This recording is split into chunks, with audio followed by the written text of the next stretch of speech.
recording. Yeah, that's very helpful, actually. Thank you. Okay. So I will share my screen.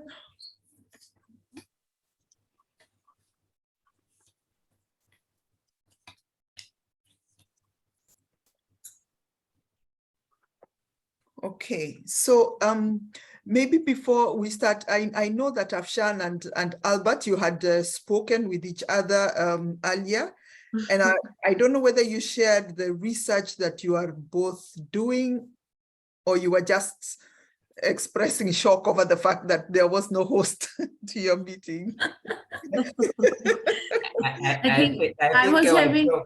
I was having my morning coffee and I was sitting there, and then I saw, okay, Albert is also sitting there. So we just had a big chit chat. What do you do? What do I do? And then we stayed there for like 5 minutes or so, right, Albert?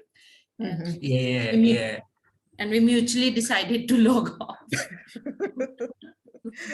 Okay, so Albert and Afshan, you're doing two different studies. Okay. And so as we go in through this orientation, we are going to touch on both of them. But at the end of the day, there are quite a number of commonalities. So I'm sharing my screen. I hope you can both see it. Yes. You can also. Okay, great. So what we would like to do is have an introduction, which I think we have already done. Then we shall do a little background to the study. We shall look at what this study is about in terms of its aims and objectives, our data collection tools and methods, and then we have a little bit of feedback and discussion.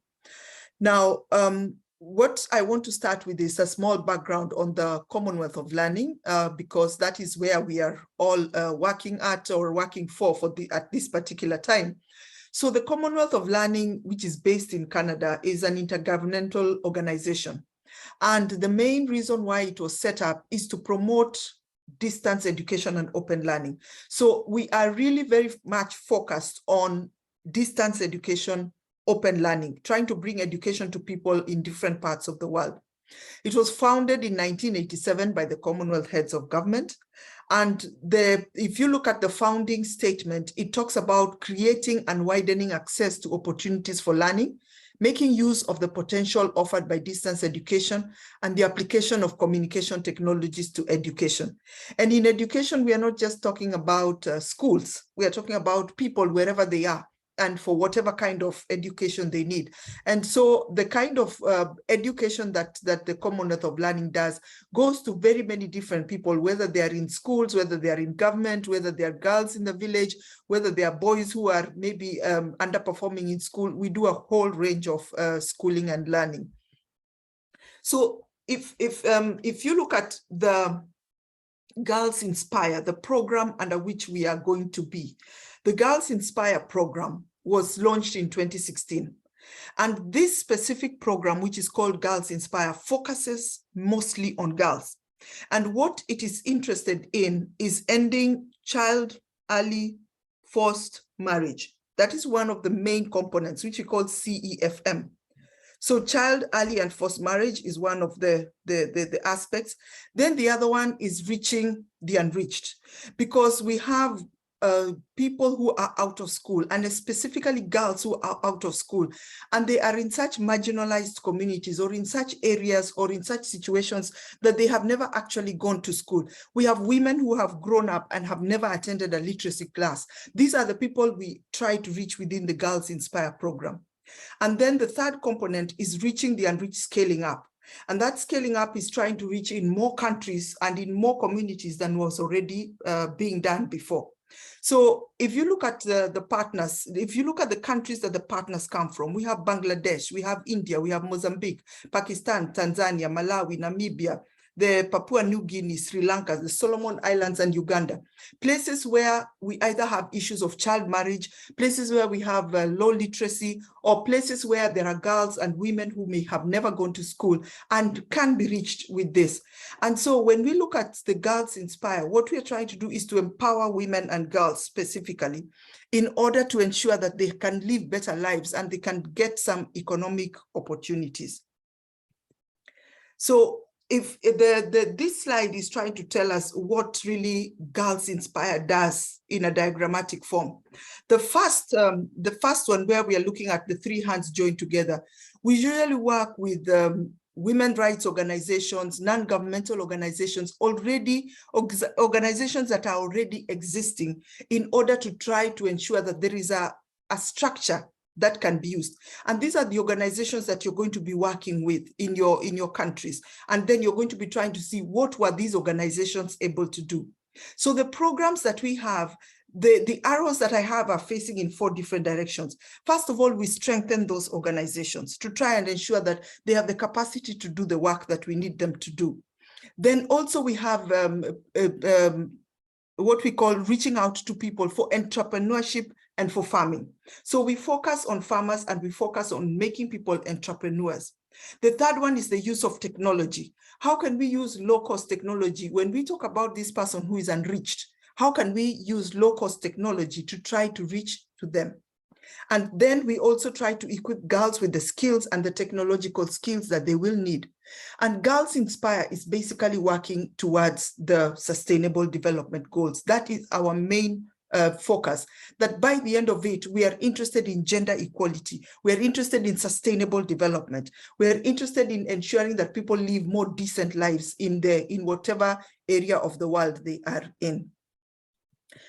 So one of the biggest things that we are proud of at CALL is Girls Inspire.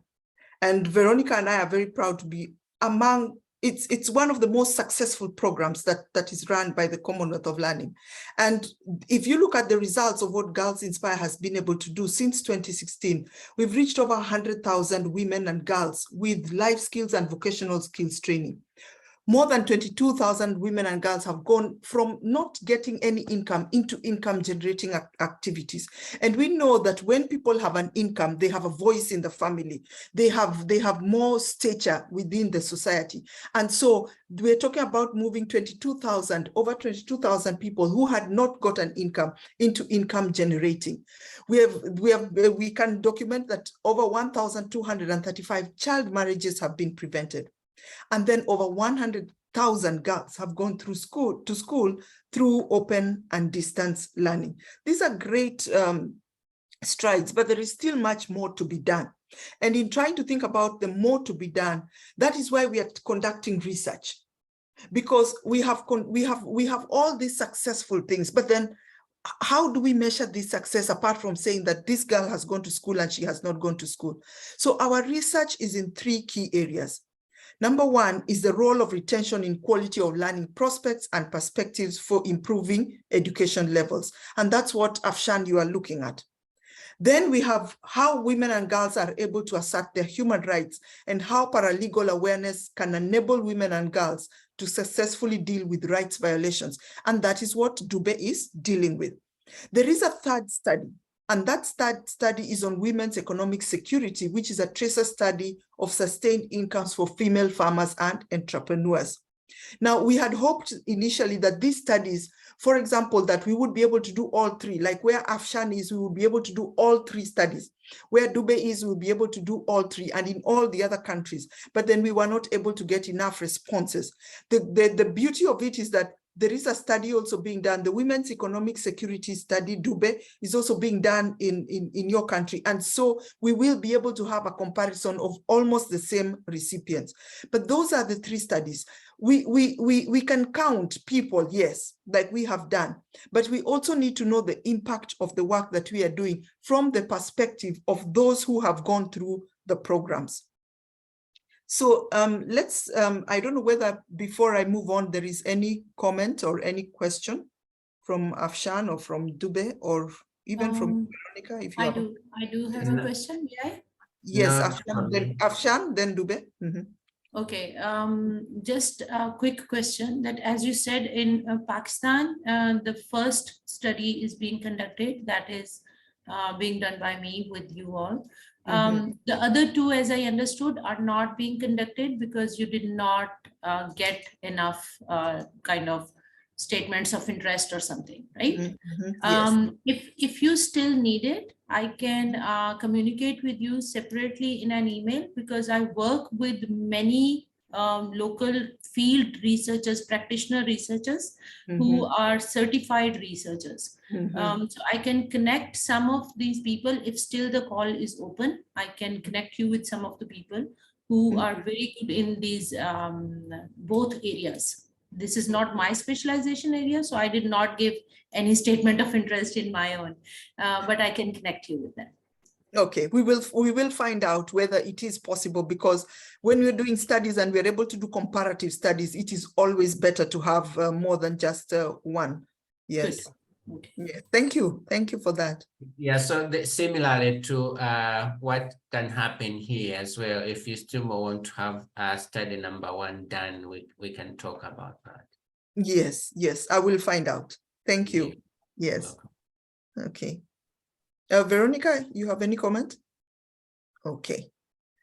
So if we look at, what I would like to go into is some of the aspects that we need to be able to consider even as we are conducting this study. Now, the first one is the ethical issues. And in terms of the ethical issues, the Commonwealth of Learning places a very, very high premium on some of the issues that we are to discuss. And therefore, maybe just to say that if you find that in trying to conduct your study, that some of these you are not able to obtain, don't go ahead. Let us know, and then let us first of all work out the issue before we go and collect data, and then we have a problem after that. Now, let me start with Ashfan. For example, you are dealing with adolescents, and Dube, you might also be dealing with adolescents, because we are having a study that you're conducting that is on trying to ensure the rights violations being dealt with. And we know that some of the rights violations are against younger girls and younger women. And so you may also be dealing with people who are below the age of 18. I'm not saying that we can't rule it out, but for adolescents, parental consent is needed for each participant. And so you have a form, you have a consent form that is within your let me try and open that. You have a consent form that is supposed to be filled by the girls, I mean, by the parents before the study begins. And this is the example of the consent form, the parental consent form, where it is saying that my name is, for example, in this case, my name is Ashfan Huma. I'm conducting a study titled this. And sorry, Doc. You need, if you are showing your screen on the consent, you need to Because we can only see the slide. We cannot see the form yet. Oh, I need to stop that share. Sorry. Share again. Yeah, share again. All right. Sorry. Yeah. Can you see it now? For sure. Oh, yes. Sorry. That, yeah, yes, my mind went off on that. Okay. So this is the parental consent form. And it is within the package to try and say that the researcher is getting the consent from the parent. And so for adolescents who are in school, the focus group will consist of 6 to 10 students. And so therefore, when that must be Dube's home. Yeah. People are waking up. For sure. Yes. I'll mute myself. No, don't worry. Don't worry, that's part of life. So the consent form, as I was trying to say, is that the parent must know the purpose for which the study is being done. They must know the procedure, and they must know that this participation is voluntary, so that if the parent is uncomfortable right from the beginning, they can always deny that consent. But also, if there is an FGD held and they hear about it and they are not comfortable with it, then they can always say, no, if you're having another FGD, my child will not be able to participate. And we need to be able to allow for that. And then the contact person in case they have any question is therefore the head teacher or the principal, because this is probably the forms I'm imagining would be given to the school, and then the child is given to take home. So it is critical that we get this information before the person actually starts to do the research. So you can include that in the pack. I think I don't have. No, yours does not have, because as I said, I had figured all your participants were over 18, but I think I did be wrong, and I want to be sure. I will make sure that you have this consent form by tomorrow. All right, thanks. Yes, I will make sure of that. Okay, so let me go back to the presentation. So we're saying that parental consent is needed for each participant who is under the age of 18. Of course, any person who is over the age of 18, we have the consent forms that they would need to sign to participate in the study. Then we have very strict rules also on confidentiality to try to ensure that people feel that they are safe in that space. The safeguarding policy, if you click on your contract, I'm sure you have been able to access the safeguarding policy. It is there with a link in your contract.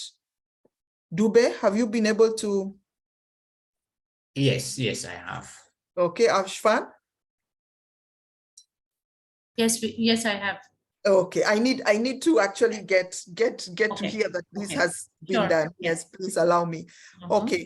And then, of course, we are using you as local researchers because you understand the cultural issues, you understand the gender issues, and so you'll be able to deal with cultural and gender sensitivity.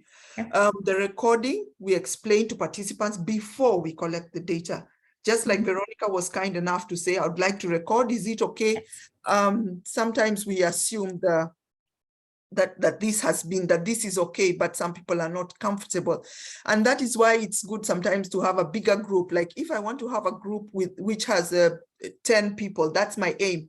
I call in about 12 participants because I know that maybe somebody will come without a consent form if there's an adolescent, or they will say, no, I don't want to be recorded.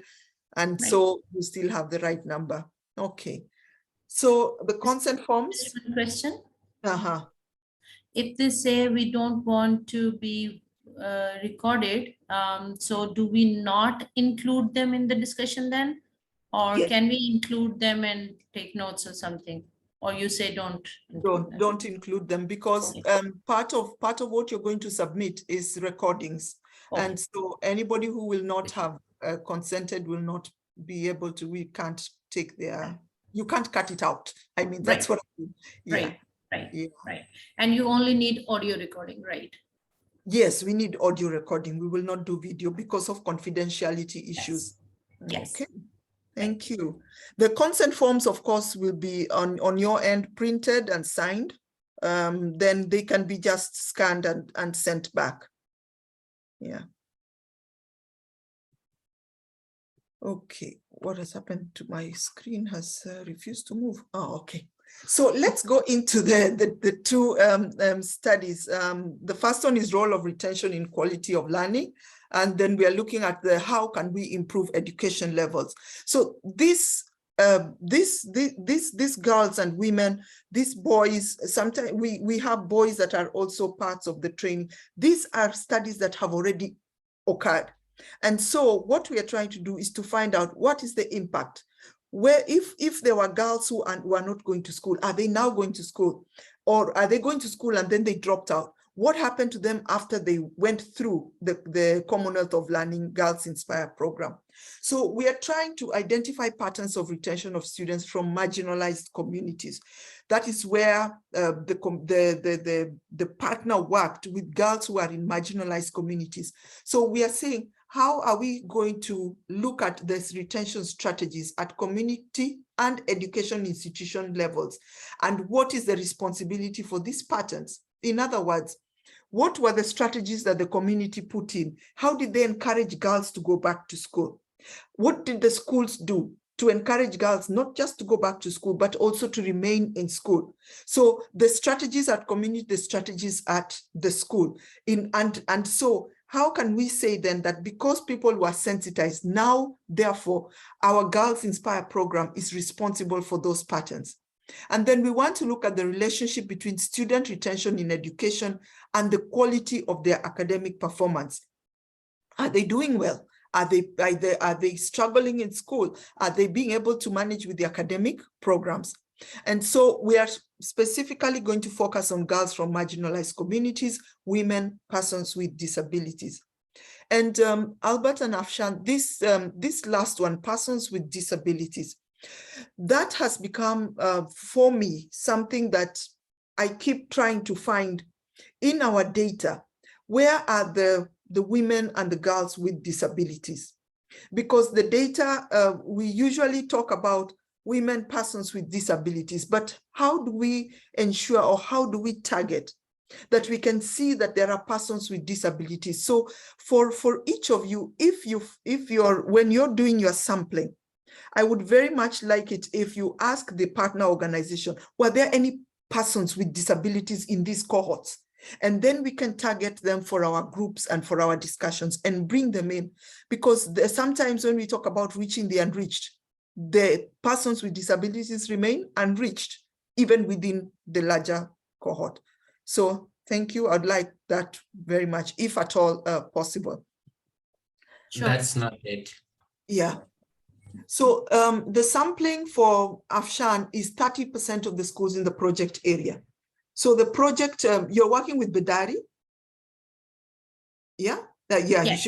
Yes, you're working with Bedari. So Bedari would be able to tell you what is their project area. And so 30% of all schools, secondary schools, you call them secondary or high schools in Pakistan? Secondary schools. Yes, Because secondary schools. there are secondary schools and then there are higher secondary schools. So the list they sent me were secondary schools up to grade 10. Okay, so we are looking at those 30% of all schools in the project area and 30% of the community groups that they formed in the project area. Okay. Yes, so the girls and boys in the selected school will form the FGD sample, but we are only looking at final and pre-grade and pre-final grade students for the study, not the younger students. 50% male, 50% female, as far as we can for the focus group discussion. Then you will of course have school administrators, and then the community groups are mixed sex groups that, yes. The pilot is estimated at 10% of the study sample. Okay.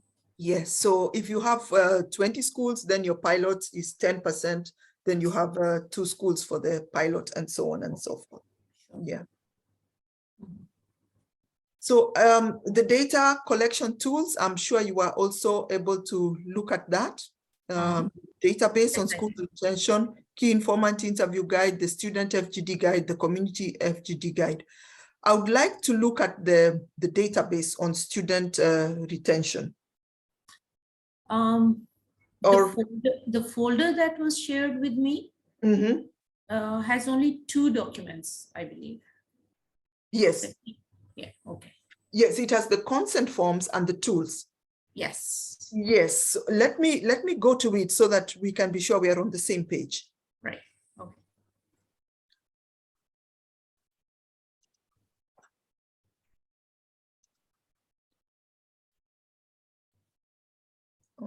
Then in the meantime, as Karen is going to share her screen, Dr. Afshan and even Albert, you, I'm sure in the email with the Zoom meeting link, I'm sure you could notice that there was a link to the data collection tools.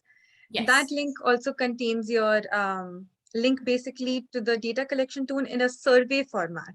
Yes, I saw. Yes, right. I've seen that and accessed that once. Yeah, I started feeling one like, and I noted that, oh no, maybe this is not. Yeah, I felt the same thing. I opened it and I started it, and then I was like, no, I shouldn't. Right. Actually, I think so. One partially completed. No, but I think it's lovely because it means we are ready to go. We are ready to go. Yes. Yeah. So Afshan, look at this. You can see my screen. Yes. So this is a student focus group discussion guide. The discussion guides for both of your studies, we don't want to make them very long, because what we want is to have good conversation, not question answer, and it's finished. But a really deep discussion. You have the round of introductions. They tell you their names, what year they first enrolled into school, whether their classmates are still in school, and so on and so forth. So there are just 6 questions. And that, if we are taking about an hour, maybe an hour and a half, depending on how many children we have, it can give us some really rich data. So I Right. don't know whether you had been able to see this form. I have. You have this one. So Yes. that is the one document that you have. And then the other document that you have is the consent form. Yes. Yes. And this one on the tools goes all the way down to the community tools. It goes the key interview, and then it goes the database. That is all. There are no other, Okay, fine. there are no other tools. Okay. Right. Okay. Okay. Thank you. Okay. So again, come back to share. Okay, so the one that I have has 5 pages. So you just now showed a last part of your document which has some database. Yes. Right?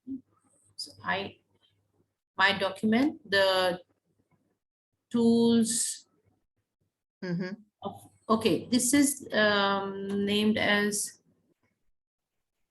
Data tools for retention.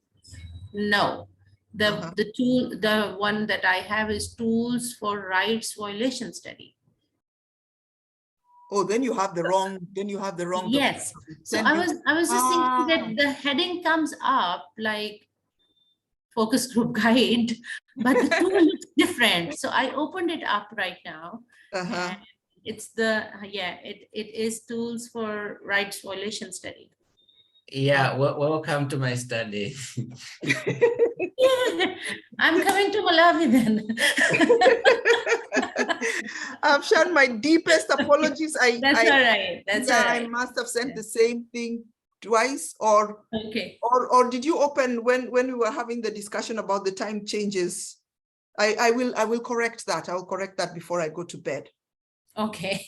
Yes, but these are your tools. The database on school. Because I think when you sent me the folder, that email was only addressed to me. So I'm pretty sure that I opened the tools from that email, but I will recheck as well. Okay, stress. That's all right. That's all right. Okay, so it's good that we got to know today. Oh yes, thank you. Yeah. So the data collection tool that I am most interested in for you is this one that is then again on the survey that Veronica sent you.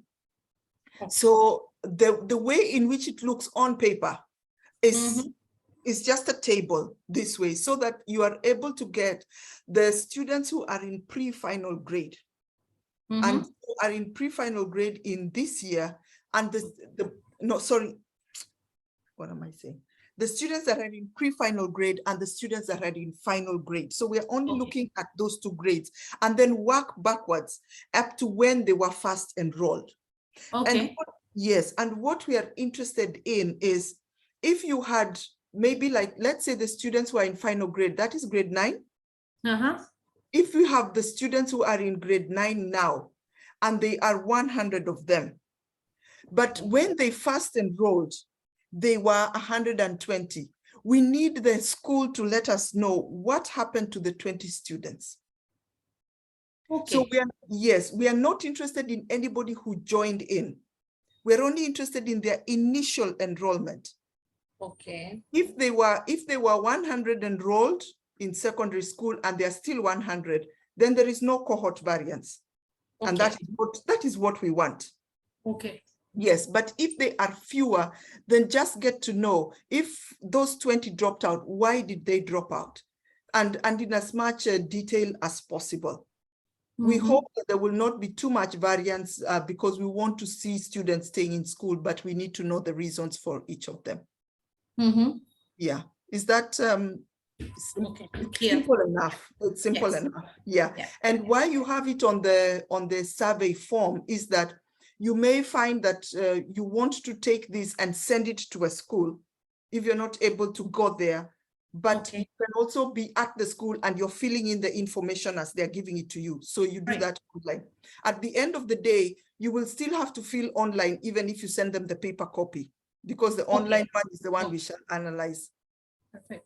Right. All right.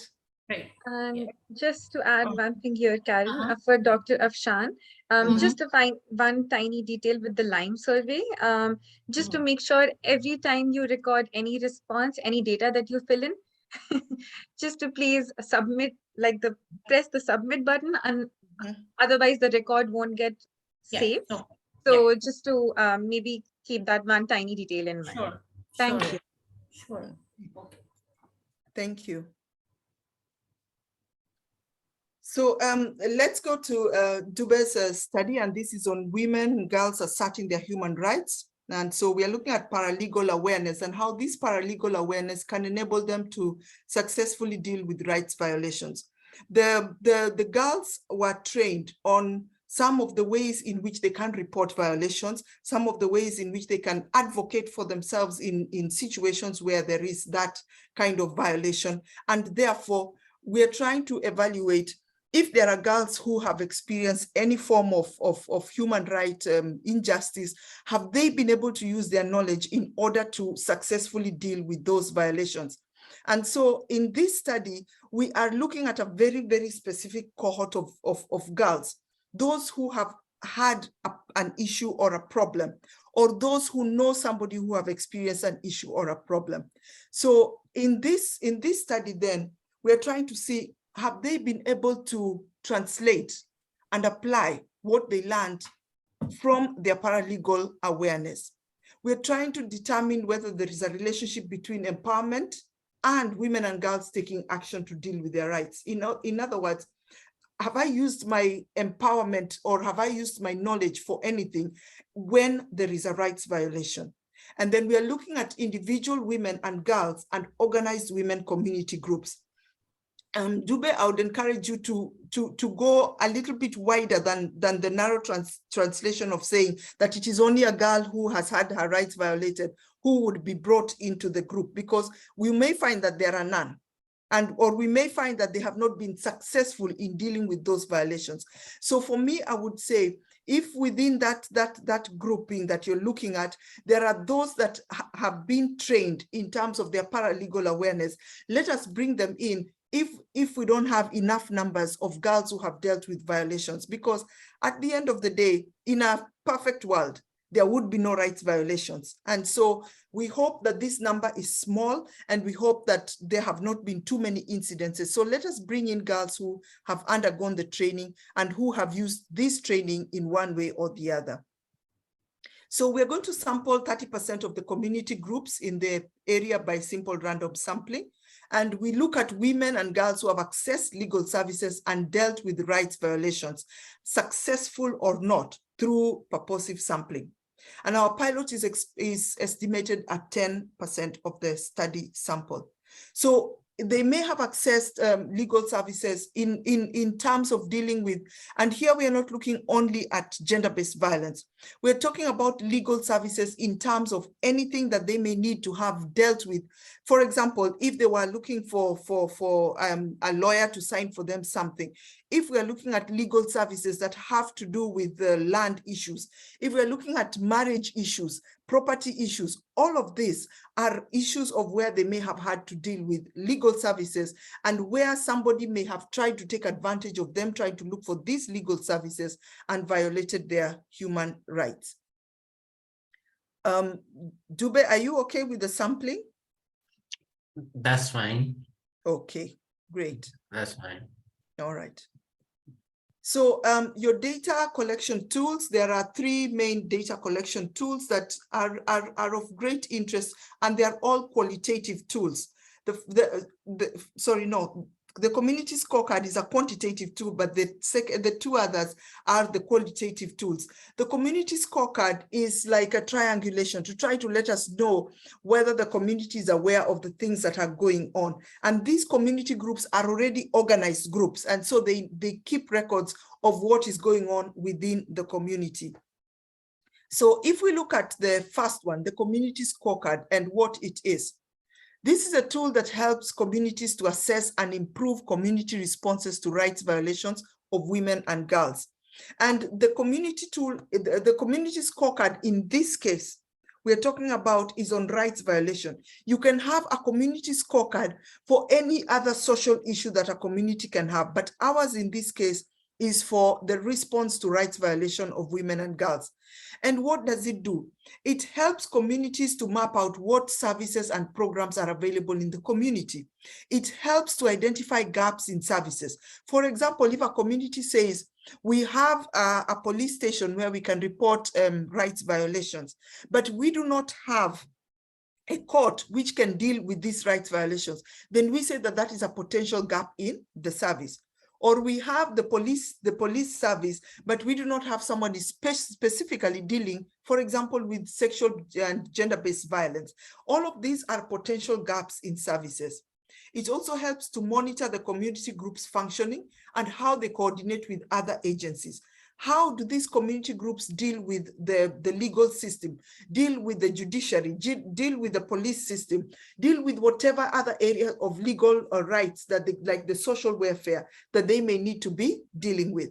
And then it also helps to facilitate effective planning to deal with the service gaps and the main problem areas.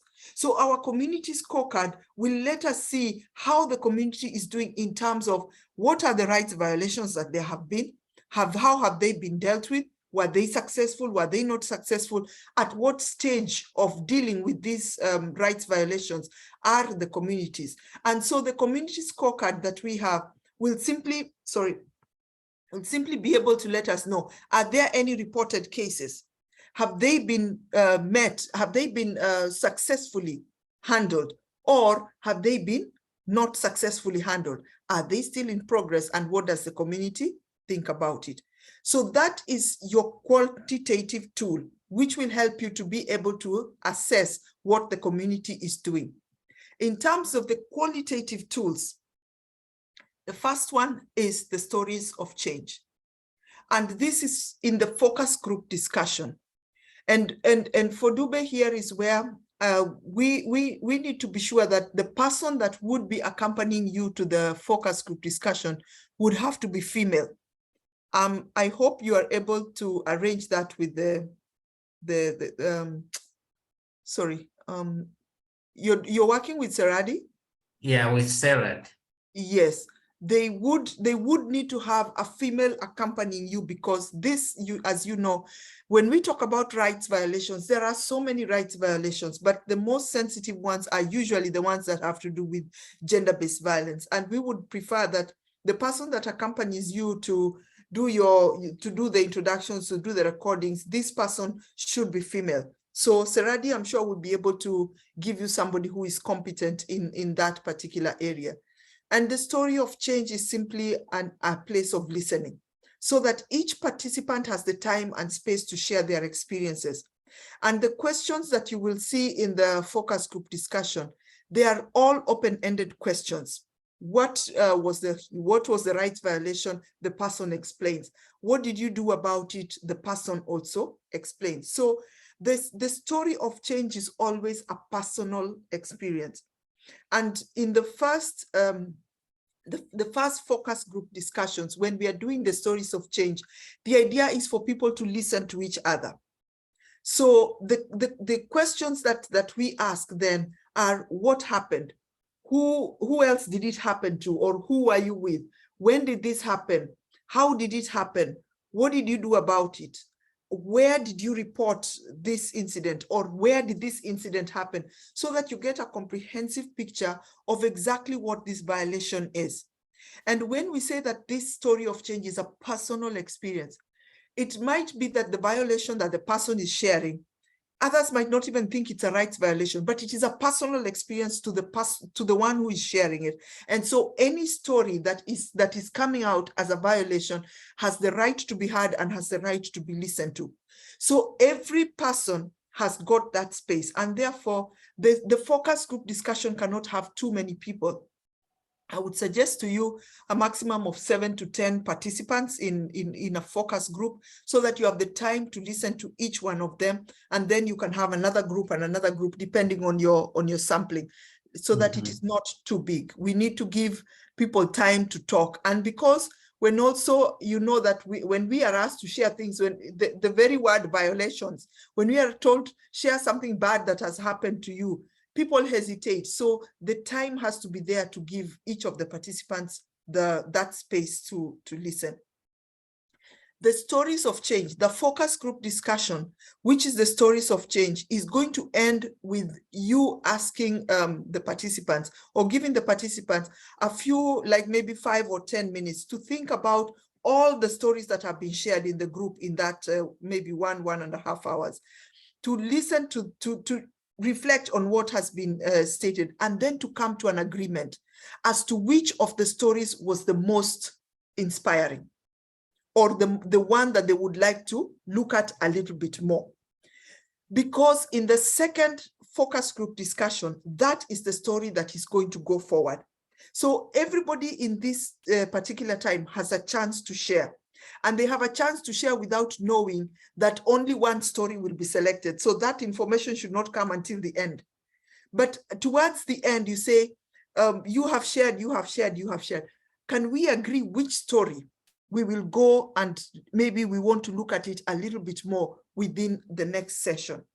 And so therefore, the next session is an agreed on story from one person who has discussed their experience. And this is what we call the most significant change. And the most significant change is a type of participatory monitoring and evaluation, because the project stakeholders say what change is to be recorded and they analyze why it is important. So that's what you're doing at the end of the first FGD, that we have shared your stories. Can we come to a consensus which story we would like to look at in a little bit more depth? Then, because we're talking about monitoring, so the most significant change can occur through the program cycle. We are looking at it at the end of the program cycle, which is an evaluation. And this will give us data on what we call the intermediate impact, what has happened in the meantime. And it helps us eventually to assess the success of a program. If we find that these violations that are being discussed, the people who are discussing them and saying, I went through this particular violation, I reported it, or I advocated for myself, or I was able to make a difference, and now that violation has been, I am done with it, this person has been prosecuted, or the matter has been corrected, we are talking about then an outcome that shows the success of a program. So in the most significant change, you will come back again now with the same group of people. So the FGD will not change. If you had 5 FGDs, FGD 1 decided on their most significant change, those same people come back and discuss the issue again. And then the idea here is to find out, why do they think it is the most significant? What are the lessons that they are learning from it? What are the things that have been done and could have been handled differently? So these are the most significant change. The questions again are open-ended, but everybody in that group now is discussing just one of the stories of change. And that one story of change then is triangulated with the data or the information that we got from the community scorecard, because the community scorecard will also tell you that this particular change that has been discussed in the group, the community knows about it, whether it was successfully dealt with, or whether it was not successfully dealt with, or whether it is something that is in progress. So the most significant change will then lead to the information that we will use eventually for the assessing the main outcomes of the program. I don't know whether I've explained it clearly. Afshan, you also would be, maybe you have some input. Dube, you have some input. Thank you very much, Doc, for a comprehensive and detailed explanation of what is going to happen in my study and also in Dr. Afshan's study. Mm-hmm. Yeah, there are comments that I've made to the tools. I think I'll share with you. Okay. And then I think there is also more that has come from your explanations, which I would suggest that they also see their way into the guide, because they are nice pointers to what we really need to capture when we're collecting this information. So I think I'll go back to the audio and pick pick those areas that I saw missing when you were presenting that were not in the guide, which are very critical for our exercise. Okay, okay. Yeah. And I Yeah. think once I get the tools, there might be some further questions. So I will communicate via email, and if you need to talk more about it. Okay. So some of the issues I can highlight here, but Yes, yes, go ahead. maybe do you want me to do that now, or maybe when you have come to the end of the presentation? You can raise it now because I have come to the end of the presentation about the tools. Okay. Yes. Yeah. So maybe just a few in the tools. Can I be allowed to share my screen?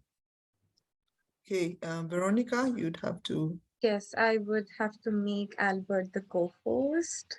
Just a second, please. Okay. Albert, now you should be able to share your screen. Can you see my screen? Yes. Yes, so I think we can forget about the first comment, but there I was looking at the basic information or the minimal amount of information that we need to describe this group. So maybe you can have a comment or two later on. And again, on the probably some background information that we need to get from each of the focus group participants that is important for the analysis as well. Another comment on the, I just wanted to also have a picture of what was happening in the trainings. I think you have given a detail of what was going on, but I wanted to see so that when I'm discussing with the FDG participants, I know the context in which all this is coming from. And then I thought maybe of adding a question or in the list of questions, like what actions have you taken against right violation following from the first question? And there are also a number of pointers again that have come from your presentation that I would be willing to fit in so that they remind me when I discuss issues with the group. Not question by question, but I would be interested to look at how the stories are flowing naturally from their narrations. So at the end of the first focus group discussion, I was interested. So, okay, do I get the sense of what would be the issues or the parameters that will help the group and myself to say, okay, this is the most significant story of change, so that it's either a group's decision or they are guided to in the way they come up with a story that would be considered as a story of most significant change. Yeah, I wanted to get that. In the other one, just few comments. When we are following up on the most significant story, the guide is looking at, for example, number 3, how did this action against life violation personally benefit you? You as the narrator of the story, and you as a group, and maybe you as the third person in your community. I just wanted to get the scope of this so that the information is not only looking at the you in the narrator or the you narrator and the group and their environment as well. Yeah, so those are some of the comments that I made to the guides, and I think, as I have already said, there is much more that is also come from your presentation as well. On the consent, I think in the consent we have 1 hour that we're asking them to give us consent on, and then when we looking at how the time that we have specified in the guides is 1 hour 30 minutes in the first instance and 1 hour 30 minutes in the second instance. So maybe this gives us about 3 hours. Should they sign for 3 hours in the consent than just 1 hour, and then they find out they held 1 hour 30 minutes and 1 hour 30 minutes the second time. So those were just my comments this far. Okay, maybe just to start from the last one. The consent that they are signing is there is a consent form in the documents that you have received. Yes, That yes. form is signed prior to the study. So I am accepting to take part in the study. But then Yes. I am also now coming to consent that I am going to be part of this study now at this Yes. time. And Yes. when we say that we have about an hour and a half, that is the focus, that the focus group discussion will last for about 1.5 hours.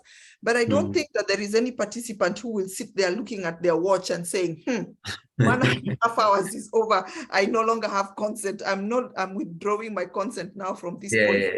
Yeah. Yes, I think discussion becomes just generic and people discuss, but 1.5 hours is to give us enough time. Again, we don't want a focus group discussion to go on for too long. First of all, people get derailed and start talking about things that are not very relevant, or they get fatigued and they don't want to come back again. So that is why we have that 1.5 hours, but usually within about an hour 15 minutes, we are done. There is something that there is something important that you raised that might also involve Afshan. Just go to the first place where you are. Okay. No, that one there. Just go back up to the focus group discussion. Yes, have a round of introductions to speak to each. The round of introductions is basically like what we have just done now. It is just an icebreaker. And remember that you are recording all of this. And so therefore, you will be able to use the recording to be able to even get those ages and groupings. And remember also that both you and Afshan are not doing the data analysis. No. The data collection. And so we would use the recordings to be able to get whatever demographic information that we needed. So the question number one is just something that helps people, start to get to talking with each other. And most of the information that you are looking for is information that is with Seradi, because partners have trained the girls. And so they have the information on what kind of training that they have done that will help you to be able to do that. But in terms of the most significant change of all, that is purely on the girls. They are the ones who decide that out of everything we have heard, this is the one that is the most important. Okay. All right. Yeah, we just have a few minutes left. So I would like to have, if you have any questions, like I would love to receive these tools of yours, and then maybe I can also go point by point and look at them as we are going on. Afshan, as I've promised, you will have yours just after we are done with this, and then we can continue. Thank you. So that today I can go through them, and if I have any questions, I'll send them back to you by evening. Right? I am doing that immediately. We are done in the next 5 or 6 minutes. Thank you. So let me just share back my screen and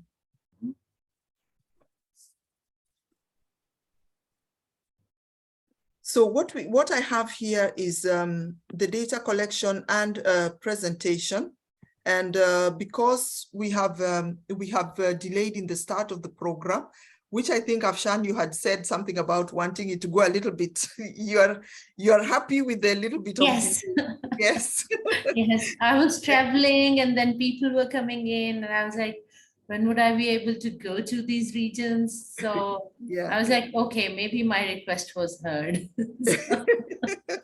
Yeah, so we will have a little bit of time. So let's try and see if we can do the piloting and the tools translation by the end of this month. Sure. I'm not sure. Now, this is where, as local researchers, we rely on you completely. I'm not sure whether you will actually need to translate the tools or they can be done in English. So I think I will need to translate. So first of all, I'll do the translations. I have a friend who is a professional translator. So Mhm. I'll do the translation. I'll get it checked by him and I'll send the translated version to you first of all. Okay. And then I Okay. should. Yeah, I will do the same. I'll translate as well. Okay. Yeah. And I think Yeah. we are lucky in this study that the tools are not extremely long. It's just a few Yeah. statements, and so the translation will also come now after we have collected the data. Then that translation is what will be very, very critical. At least Yes. the tools are a little bit short. Then if we can try to finish the data collection by the end of November. Yeah. Yeah. And Yes. then submit the final report either within the end of November. I would also be looking a little bit maybe into December. So it is not, we are not going to ask anything unreasonable of you that, okay, we must still put within the time, but we don't want to go too far over the contract time, because the deliverable is also a timed deliverable on your end. And I'm sure we shall be able to manage. Yes. Yeah. Yes. Yeah. Luckily, the 20 villages are not very far from Islamabad where I live. Mhm, mhm. So it's Okay. manageable. Yeah. It's manageable. Yes. Okay. Thank you. Yeah, I only wish, but I will manage. I'm Yeah. sure And you I'm will. coming to you, Albert, because I have the tools. Yeah, please come. Yeah. So you Great. come your way to this end, and then we have 600 kilometers to this project site. Okay, perfect. Okay.